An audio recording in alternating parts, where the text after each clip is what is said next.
Shoutout sa Kamayan Food Park dito sa Cabanatuan. But before ko ikwento kung ano yung nangyari, i-share ko muna sa inyo yung mga kaganapan nung papunta pa lang kami. Syempre kasama namin si Riri kasi pamilya yung touring namin sa kanya at hindi tagabantay ng bahay. Itong Kamayan Food Park nga pala ay located siya sa San Jose Sur, Cabanatuan City. Pagbaba namin ng tricycle, talagang bumungad sa amin yung ganda ng ambience. Dapat nga mga kasawsaw, i-check lang namin to at magtitingin pa kami sa iba. Pero nung bumaba kami at nakita namin yung place, dito na rin kami kumain. And sa mga nagtatanong kung saan kami sa Nueva Ecija, dito lang po kami sa Cabanatuan. Pero madalang na lang kasi kaming umuwi ni Riri ngayon dito sa probinsya kasi sa Manila na po kami nakatira ngayon. Eto nga pala yung menu nila guys, kung interesado kayo, i-post nyo na lang. Perfect na perfect tong place na to kung pamilya man kayong pupunta, mag-jowa or mag-isa mo lang. And doon nag-order na nga kami, sabi nila 30 to 40 minutes pa daw bago maluto. Pero 15 minutes pa lang na-serve na yung order namin. Mga kasawsaw, grabe, sobrang dami nitong bundle nila at sobrang mura pa. Sa lahat-lahat na nakikita nyo sa table namin ay naka 3,000 lang kami.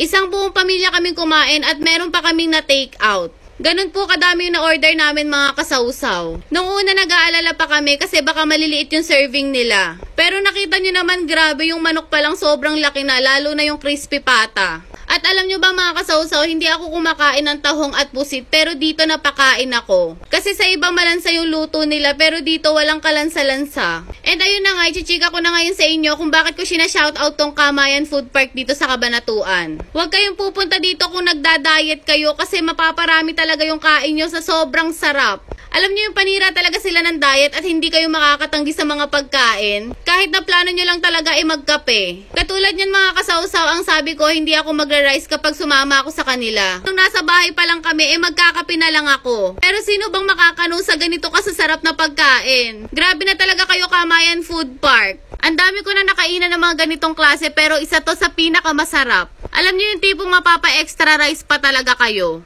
Kaya sinasabi ko na sa inyo ngayon pa lang na wag kayong pupunta dito kapag nagpapapayat kayo. Sa bundle nga pala na in-order namin ay may kasamang pork binagoongan, atsara, isang buong manok, liempo, pusit, crispy pata, sisig, okra at saka may kanin na rin. Sa sobrang dami hindi ko na matandaan isa-isa, baka meron pa ako nakalimutan sabihin. Bet na bet ko tong atsara nila nung pagkatapos kong kumain kasi pantanggal umay. And para hindi mainggit sa amin si Riri, dapat pati siya kakain din. Nagbaon lang ako ng paleo pet meat kasi favorite niya yan. And saktong-sakto din hindi pa siya nakakapag-supplements kaya ngayon hahaluan natin yan. Yang ihahalo nating moringa oleifera ay nakaka-prevent ng cancer, diabetes, seizure at kung ano-ano pa. Next naman ay hahaluan din natin ng rich in calcium food supplement. Yang travel size bottle lang yung dinala namin para hindi malaking space yung sakupin sa bag namin. Nga pala guys, maganda yan sa bones and teeth ng mga alaga natin. Lalong-lalo na kung mataba sila.